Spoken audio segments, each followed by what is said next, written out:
Ayan po, magta-type na tayo ng top.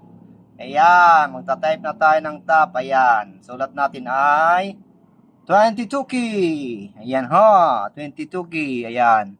Tapos, taasan natin ang size kasi nasa 3 watts to para medyo okay naman. Tapos gawin natin 90 degrees. Ayan. Ayan o. Ayan o. Tapos dito natin yan ilalagay sa may tel. Yan yung hinuhugutan ng supply. Kaya kailangan dyan ay 3 watts. Ayan po. Ayan.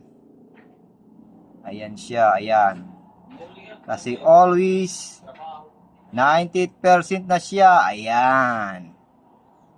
Ayan po. Ayan. Ayan siya. Ganon talaga yon.